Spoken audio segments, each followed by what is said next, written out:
Welcome to Surya's TV. Good evening news. TDP జాతీయ అధ్యక్షుడి ఎన్నికల నోటిఫికేషన్ జారీ చేసినట్లు ఆ పార్టీ నేత వర్ల రామయ్య ప్రకటించారు. 1:10 అయింది. 1:10 ఎన్నికల షెడ్యూల్ రిలీజ్ చేస్తోంది ఎన్నికల కమిటీ. 1:10 నుండి సాయంత్రం 5 గంటల వరకు కూడా నామినేషన్ల స్వీకరణ జరుగుతోంది. రేపు 10 గంటల నుంచి 12 గంటల వరకు నామినేషన్ల పరిశీలన, తదుపరి ఆమోదిత నామినేషన్ల ప్రకటన జరుగుతుంది. 12 గంటల నుంచి 2 గంటల వరకు నామినేషన్ల ఉపసంహరణ, తర్వాత అభ్యర్థుల జాబితా ప్రకటన జరుగుతుంది. మధ్యాహ్నం 2 గంటల నుంచి రేపు మధ్యాహ్నం 2 గంటల నుంచి సాయంత్రం 4 గంటల వరకు ఎన్నికలు జరుగుతాయి. 4 గంటల తర్వాత ఎన్నికల ఫలితాలు మీ ముందు ఉంచడం జరిగింది. మా ఎన్నికల కమిటీ తరఫున మీ అందరికీ విజ్ఞప్తి చేస్తున్నాం. ఎన్నిక ప్రజాస్వామ్యయుతంగా జరగాలి. ఎవరు మనకి అండగా ఉంటారు, ఎవరు మన పార్టీని సమర్థవంతంగా నిర్వహించగలరు, ఎవరు మనందరినీ ముందుండి నడపగలరు, ఎవరు మన పార్టీని అధికార పీఠాన మరలా మరలా మరలా మరలా అధిష్టింపజేయగలరు, వారిని సమర్థుణ్ణి మీరందరూ కూడా ఆచితూచి ఎంపిక చేయాలని చెప్పి కూడా కోరుకుంటూ ఈ ప్రకటన విడుదల చేస్తున్నా. పక్కనే ఎన్నికల కార్యాలయం ఉంది. అక్కడ నామినేషన్ వేసేవాళ్ళు ఎవరైనా ఉంటే అక్కడికి వచ్చి వేయొచ్చు అని చెప్పి కూడా తెలియజేస్తున్నా. నమస్కారం, అందరికీ నమస్కారం. తెలుగుదేశం పార్టీ ఆధ్వర్యంలో నిర్వహిస్తున్న మహానాడుకి ప్రభుత్వ ఉద్యోగాలని వినియోగించుకోవడంపై వైసీపీ ఎంప్లాయీస్ పెన్షనర్స్ వింగ్ రాష్ట్ర అధ్యక్షుడు చంద్రశేఖర్ మండిపడ్డారు. టీడీపీ పార్టీ ఈరోజు నుంచి 3 రోజుల వరకు మహానాడు మీటింగ్స్ జరుపుతున్నారు. అది ఒక పార్టీకి సంబంధించినటువంటి మీటింగా, లేకపోతే ప్రభుత్వం కూడా దాంట్లో ఇన్వాల్వ్ అయిందా అనేటువంటి అనుమానం కలుగుతూ ఉంది. ఎందుకంటే రాయలసీమ జిల్లాల నుంచి ఉద్యోగస్తులందరినీ కూడా దీంట్లో ఎక్కువ మందిని ఇన్వాల్వ్ చేసి ఈ మీటింగ్ పనులు చేయించుకుంటున్నారు. దాదాపు ఒక వారం రోజుల నుంచి. అందులో particularly medical department, revenue department, police department ఇలాంటి వాళ్ళందరినీ కూడా ఎక్కువ సంఖ్యలో చేశారు. అందులో వెరీ పర్టికులర్లీ కడప జిల్లా వాళ్ళంటే అన్ని తరగతుల ఉద్యోగస్తుల్ని కూడా ఇలా ఇన్వాల్వ్ చేసి యొక్క పనుల్లో చేయించుకుంటున్నారు. ఒక పార్టీకి చెందినటువంటి మీటింగ్ లో ఉద్యోగస్తులను ఇన్వాల్వ్ చేయడానికి మాత్రం నేను తీవ్రంగా ఖండిస్తా ఉన్నాను.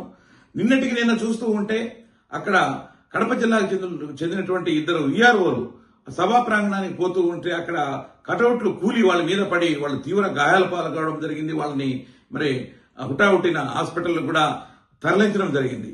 వాళ్లకు ఏదైనా ప్రాణాపాయం జరిగితే ఎవరు బాధ్యత వహిస్తారు అని చెప్పేసి కూడా నేను ఈ సందర్భంగా తెలియజేస్తా ఉన్నా.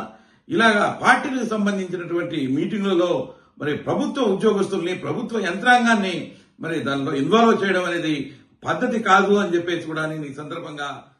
కడప మహానాడుకి రాష్ట్ర వ్యాప్తంగా టీడీపీ శ్రేణులు అనేక మంది తరలి వెళ్లారు. అందరికీ నమస్కారం. ఇవాళ మా తెలుగుదేశం కుటుంబానికి పండగ వాతావరణం. 27, 28, 29 తారీఖుల్లో 43 సంవత్సరాలు పూర్తి చేసుకుని మహానాడు కడపలో జరుపుకుంటాం. మా అందరికీ చాలా ఆనందంగా ఉంది. తెలుగుదేశం శ్రేణులందరూ కూడా రాష్ట్ర వ్యాప్తంగా తండాలుగా వచ్చి చూస్తే ఇప్పుడు దాదాపు మేము 2 గంటల ట్రాఫిక్ ఇరుక్కుపోయి రావాల్సి వచ్చింది, నడుచుకుంటూ రావాల్సి వచ్చింది. ఇదే తెలుగుదేశం పార్టీ శ్రేణులకు ఉన్న పండగ వాతావరణం. ఈ మహానాడు వేదికగా ఇవాళ ఎన్నో కార్యక్రమాలే కాకుండా ఎన్నో తీర్మానాలు కూడా చేయబోతున్నాం.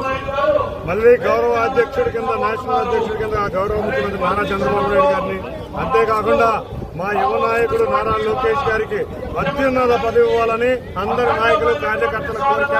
అదేవిధంగా ఈ మహానాడు సమావేశంలో తీర్మానం జరగబోతుందని అందరూ నాయకులు, కార్యకర్తలు ఆశగా ఎదురు చూస్తున్నారు. మేడం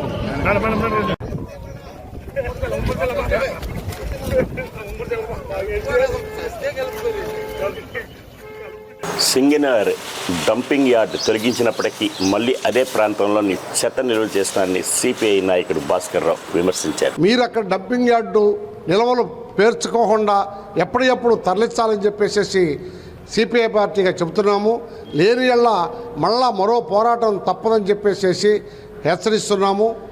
అలాగే డ్రైనేజీ వ్యవస్థ కూడా బాగా పడిపోయింది మొత్తం. అసలు ఏంటంటే అప్పుడెప్పుడు డ్రైనేజీలు కట్టారు, అవి చాలా హోల్స్ చిన్నవిగా ఉన్నవి, పైప్ లైన్లు చిన్నవిగా ఉండటం వల్ల మా కొద్దిగా వర్షం వస్తే చాలు డ్రైనేజీ మ్యాన్ హోల్స్ అన్నీ కూడా నిండిపోతున్నాయి. మున్సిపాలిటీ వాళ్ళకి ఫోన్ చేస్తే ఇదిగో వస్తున్నాం అదిగో వస్తున్నాం, మాకుంద ఒక వ్యానే 2 వ్యాన్లే మొత్తం సెంట్రల్ నియోజకవర్గం తిరగాలని చెప్పేసి రోడ్డు మీదకి పొర్లిపోతున్నాయి. అనేక సార్లు ఫోటోలు కమిషనర్కి చెప్పాము, అక్కడ ఏఈ గారికి చెప్పాము, అయినా కూడా దాని ఇది కూడా చేయట్లేదు. అలాగే మురికి కాలువలు కూడా సరిగ్గా పారటం లేదు. వీటన్నిటి మీద కూడా మేము రాబోయే రోజుల్లో పోరాటం చేస్తాము. దాన్ని ఆ సమస్యల్ని పరిష్కరించాలని చెప్పేసి కోరుకుంటున్నాం. అలాగే సింగనగర్లో ఉన్న బసవనపురం స్టేడియంలో ఆనాడు వైసీపీ కార్పొరేటర్ గారు హయాంలో ట్రాక్ కట్టారు, డబ్బులు వేస్ట్ అనవసరంగా కట్టేశారు, దానివల్ల ఉపయోగం లేదు. ఇవాళ కొంచెం ఒక వర్షం పడితే మరి పాదచారులు 10 రోజుల దాకా అక్కడ నడిచే పరిస్థితి లేదు. దీన్ని కూడా ఎమ్మెల్యే గారికి చెప్పాం, కమిషనర్ గారు వచ్చారు, ఆ మధ్యన పరిశీలించారు, చేసేస్తామండి ట్రాక్ని కొంచెం హైట్ లేపుతాము అని చెప్పేసి ఒక 4 గుట్లు 5 గుట్లు ఏదో 4 ట్రాక్టర్లు మట్టి రబ్బిస్తోలేసి వదిలేసేసారు. ఈ విషయం కూడా ఎమ్మెల్యే గారి దృష్టికి తీసుకెళ్ళాము. కాబట్టి రానున్న రోజుల్లో ఈ సింగంలో ఉన్న ఈ సమస్యలను కూడా పరిష్కరించాలి. లేని ఏళ్ళగా సిపిఐగా మా పోరాటం తప్పదని చెప్పేసి హెచ్చరిస్తున్నాం. తెలంగాణ టీడీపీ నేత నన్నూరి నరసింహారెడ్డి పంచులతో కడపలో జరుగుతున్న మహానాడు దద్దరిల్లింది. సమయంలో రాష్ట్రంలో కేంద్రంలో ఉన్నటువంటి పరిస్థితి చూసి ఢిల్లీ పురవీధుల్లో దిగజారుతున్న తెలుగువాడి ఆత్మగౌరవాన్ని పరిరక్షించాలని, తెలుగువాడి ఆత్మగౌరవం అంగట్లో అమ్మే సరుకు కాదని నిరూపించాలని, గాఢాంధకారంలో ఉన్న తెలుగు జాతికి వెలుగులు ప్రసాదించాలని, రాష్ట్రంలో ఉన్నటువంటి ఆర్థిక అసమానతలు, సాంఘిక దురాచారాలు, ఇవాళ నిరుద్యోగం, నిరక్షరాస్యత ఇటువంటివి పారదోలాలని, పేదల కోసం, బీదల కోసం, బడుగు జనం కోసం, పల్లె ప్రజల కోసం, అణగారిన జనాల అభివృద్ధి కోసం ఆదర్శవంతమైనటువంటి విధానాల ద్వారా తెలుగుదేశం పార్టీకి శ్రీకారం చుట్టాడు అని ఈ సందర్భంగా గుర్తు చేస్తున్నా. అందుకనే తెలుగుదేశం పార్టీ ఆవిర్భావం తర్వాత రాష్ట్ర రాజకీయాల్లో పెను సంచలనం చంపింది. 9 నెలల్లోనే ఇవాళ అధికారంలోకి వచ్చినటువంటి చరిత్ర మనది. భారతదేశ రాజకీయాల్లో సంచలనాలు సృష్టించినటువంటి చరిత్ర మనది. ఒక ప్రాంతీయ పార్టీగా ఉండి భారత పార్లమెంట్లో ప్రతిపక్ష స్థాయిలో కూడా ఉండగలమని నిరూపించినటువంటి చరిత్ర మనది. భారత ప్రధానమంత్రులు, రాష్ట్రపతుల ఎన్నికలో కూడా ప్రధానమైన భూమిక పోషించినటువంటి చరిత్ర తెలుగుదేశం పార్టీ.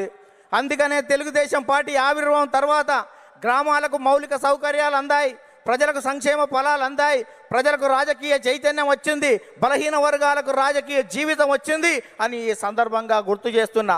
సామాజిక మార్పులకు స్వాగతం పలికాం, ఆర్థిక అభివృద్ధికి అందలం వేశాం, నిమ్న జాతుల ఉద్ధరణ కోసం, బడుగు జన ఉద్ధరణ కోసం బాటలు వేశాము అని ఈ సందర్భంగా గుర్తు చేస్తున్నాను. అందుకని సోదరులారా,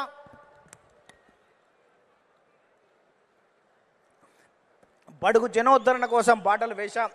అందుకనే గతంలో రాజకీయాలు భూస్వాములు, ఆసాములు, జమీందారులు, జాగీర్దారులు, దేశ్ముఖులు, దేశ్ పాండేల కబంధ హస్తాలలో ఉన్నటువంటి రాజకీయాన్ని గరీబోళ్ళ ముంద ఉంచినటువంటి చరిత్ర తెలుగుదేశం పార్టీది.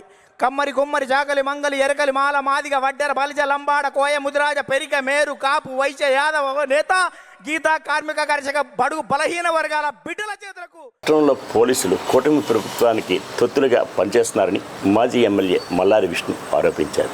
ఆత్మగౌరవంపై తప్పుకొట్టిన చంద్రబాబు సర్కార్, డౌన్ డౌన్ చంద్రబాబు సర్కార్, డౌన్ డౌన్ చంద్రబాబు సర్కార్, డౌన్ డౌన్ చంద్రబాబు సర్కార్, డౌన్ డౌన్ చంద్రబాబు సర్కార్, డౌన్ డౌన్ చంద్రబాబు సర్కార్.